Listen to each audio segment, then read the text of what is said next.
Bonjour à tous. Après tout, qu'est-ce qu'un père? Faire un enfant sans faire un père n'est pas sans comporter une franche contradiction que l'angoisse de Madame met en relief. Mais cela reste néanmoins un des possibles que notre modernité et notre pays autorisent. Nous pouvons y voir une confirmation d'un inéluctable déclin du père, de sa dissolution même, où nous pouvons nous saisir de ces questions, peut-être pas si nouvelles, pour réfléchir ensemble à cette fonction paternelle ainsi qu'à l'expérience que les pères, ce bien vivant, comme le dit l'argument de notre journée, traversent aujourd'hui dans cette modernité même. C'est ce que notre colloque propose de discuter. Comment les hommes deviennent-ils pères? À quelle fonction sont-ils appelés et comment occupent-ils cette fonction qui convoque les registres lacaniens de l'imaginaire, du symbolique et du réel, comme l'évoque le titre de la journée. Depuis qu'elle existe, la psychanalyse n'a pu faire autrement que de s'intéresser au rôle du père, à son poids dans la structuration psychique d'un être, aux effets de ses expressions comme de ses manquements. La question du père parcourt l'œuvre de Sigmund Freud. En vérité, nous la trouvons partout. Que ce soit dans l'élaboration du complexe d'Oedipe et dans la formation de l'appareil psychique qui en découle, dans la lecture des cas cliniques, et notamment des 5 principaux que Freud a légués, dans l'édification mythique qu'il propose, depuis le père de Totem et Tabou, celui de la Horde, jusqu'à la figure du père dans un de ses derniers écrits, ceux de l'exil, l'homme Moïse et la religion monothéiste. L'inventeur de la psychanalyse a fait de la question du père et de sa loi un pivot de la théorie en lui reconnaissant le rôle de séparateur, d'opérateur, de l'intervention fondamentale qu'est la castration. Le père est celui qui interdit à l'enfant la fusion, la jouissance, le désir à l'endroit de la mère. Est-ce là le tout de sa fonction? Jacques Lacan, à la suite, a enrichi l'édification freudienne en spécifiant en quoi la fonction paternelle ne visait pas tant l'enfant expressément que sa mère. La fonction paternelle, je le cite, a ceci de décisif qu'elle pose la barre... Non, excusez-moi, je cite Louis Siskovitch qui reprend et définit cette fonction.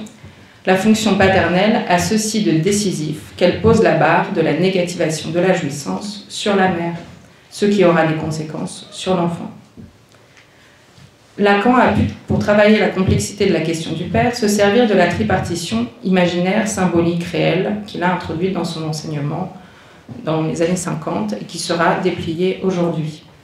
En s'émancipant d'une thèse décliniste, somme toute accablante pour le père, thèse qu'il avait pu soutenir encore dans les années 30, il a remanié ses vues pour ne plus faire de la carence ou de l'absence du père l'élément pathogène des conditions de souffrance rencontrées dans la clinique, et à replacer notre attention sur la fonction signifiante, en jeu, plutôt que sur la seule personne censée l'incarner.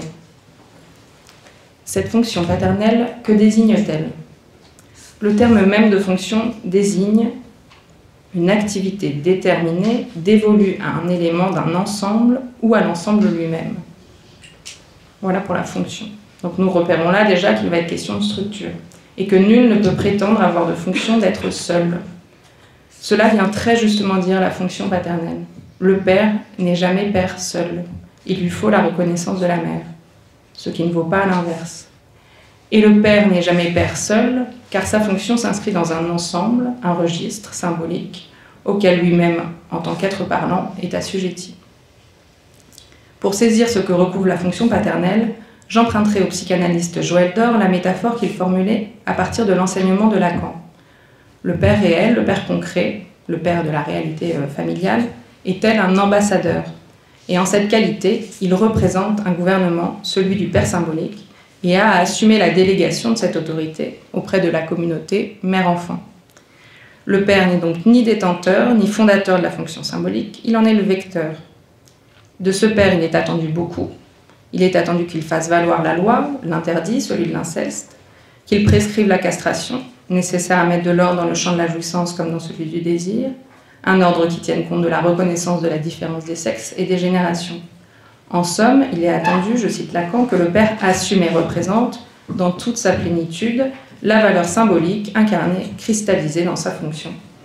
Là où pourtant, concrètement, Je le cite à nouveau, « Ce recouvrement du symbolique et du réel est absolument insaisissable, et qu'au moins dans une structure sociale telle que la nôtre, le père est toujours, par quelque côté, un père discordant par rapport à sa fonction.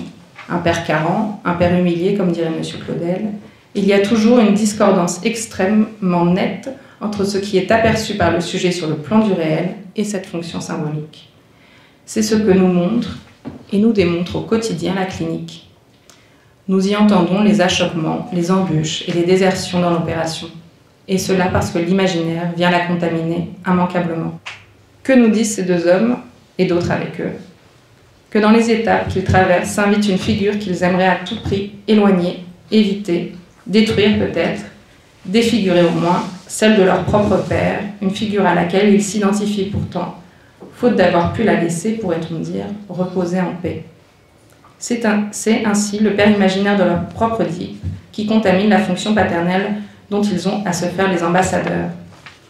Quelle difficulté pour un père de donner la castration symbolique, lorsqu'il se retrouve encore aux prises imaginaires avec celui censé la lui avoir prescrite.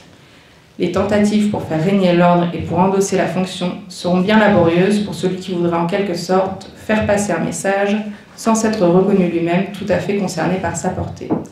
En restera une dimension de semblant. Je vous remercie et je vous souhaite une bonne journée.